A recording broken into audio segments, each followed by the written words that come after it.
Just as we must learn to understand the intersections of our race, ethnicity, gender, and sexuality, and the values, tastes, styles, and behaviors that derive from these identities, so too must we learn to self-consciously place ourselves within the broader social stratification system.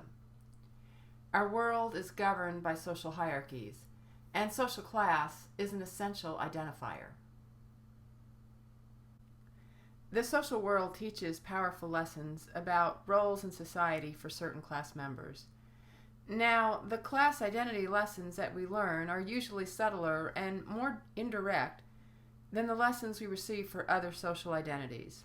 In other words, the lessons we learn about class identity are not as obvious as what we learn about race, gender, and sexual orientation.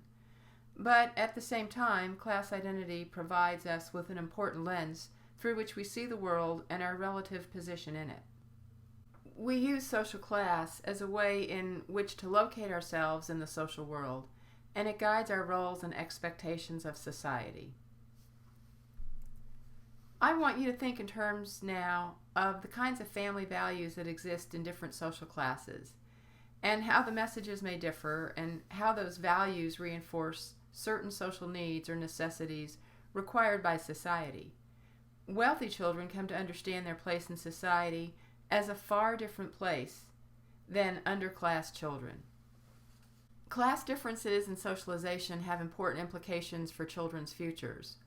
Working class parents tend to believe that eventual occupational success, even survival, depends on their children's ability to conform and to obey authority.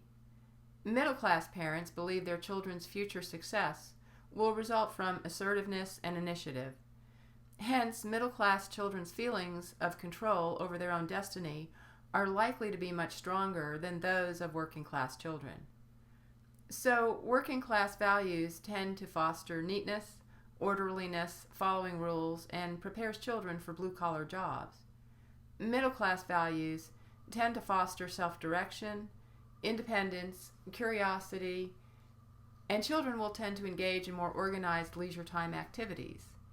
The outcome of this encourages creativity and the pursuit of professional tracks. So, what are the lessons that children learn growing up in lower or working class families versus middle or upper class families?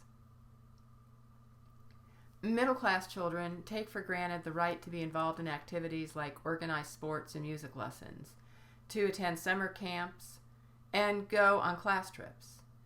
Many of these activities replicate key aspects of the workplace, like meeting new people and learning to work effectively with them. Their travel experiences will give them a level of comfort when, as adults, they're called on to take a trip for business or interact with people from different regions.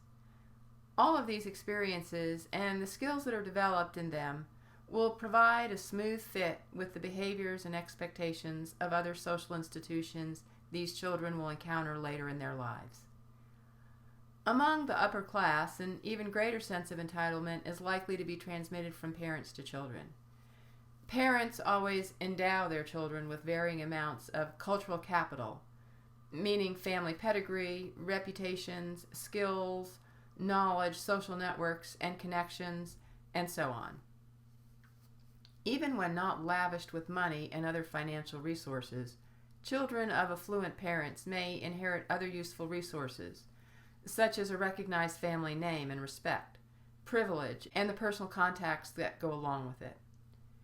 Upper-class children are often taught to value their position and understand the responsibilities that come with it. Other children come to understand the responsibilities of their class position too, but they often also absorb messages about their place in society that limit their aspirations.